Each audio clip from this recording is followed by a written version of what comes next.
पूर्व सैनिक संघर्ष कमेटी के सदस्यों ने मांगों को लेकर मुख्यमंत्री आवास पर मुख्यमंत्री अशोक गहलोत से मुलाकात की।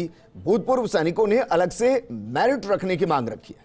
सत्येंद्र मांझू ने कहा कि राजस्थान अधीनस्थ सेवा में एसडीएम और आरपीएस की 50 पद आते हैं।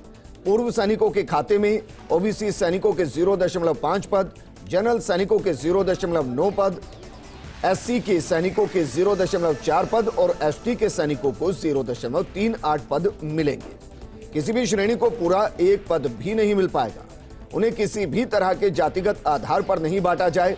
इस दौरान भूतपूर्व सैनिक कल्याण सलाहकार समिति के अध्यक्ष कर्नल मानवेंद्र सिंह जसोल, सत्येंद्र मांझू और अन्य सदस्य मौजूद रहे।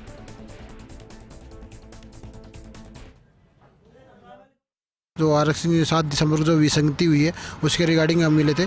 मानवेंद्र सिंह जसोल हैं जो सैनिक कल्याण समिति के अध्यक्ष हैं। तो उन्होंने बताया कि जैसे हमारे पद आते हैं 40 पद आते हैं, तो उसमें से आपको अभी इसके हिसाब से हमें 5% जो कोटा है वर्गवार बांट दिया गया। तो किसी भी कास्ट को ना, जनरल हो, ओबीसी हो, एससी हो, एसटी को एक सीट, सिंगल सीट भी नहीं मिलेगी।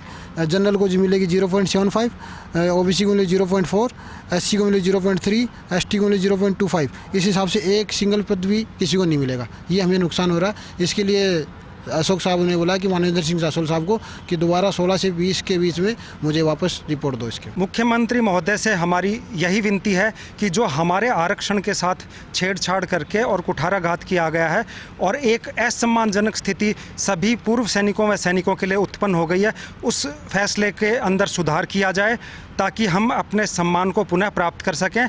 वह हमारे पुनर्वास की जो योजना सरकार ने लागू करी थी उसका लाभ सभी पूर्व सैनिकों को मिल सके। तन समर्पित, मन समर्पित और ये जीवन समर्पित, चाहता हूँ देश की धरती तुझे कुछ और भी दूँ।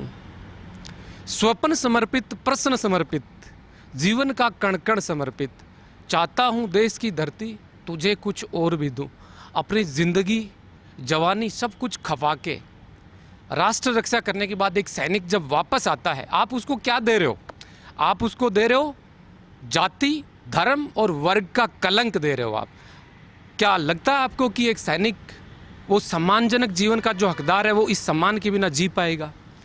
जो ये सरकार ने अध्यादेश लाके हमें जातियों में बांटने की कोशिश की है, तो मैं ये बताना चाहता हूँ कि ये ना तो नैतिक तौर पे और ना ही सैद्धांतिक तौर पे सही है।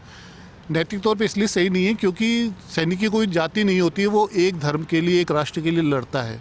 और जो अभी सीमा पे हमारे साथी खड़े हैं, उनको इस जो ये फैसला लिया गवर्नमेंट ने, उनमें काफ़ी उनका मनोबल गिरेगा। तो सरकार से यही अपील है कि हमारी एक कॉमन मेरिट रखी जाए और जो ओबीसी भाइयों में हमारे लिए द्वेष भरा गया है कुछ लोगों के द्वारा, उसको दूर किया जाए और एक मेरिट पे ही हमें रखा जाए।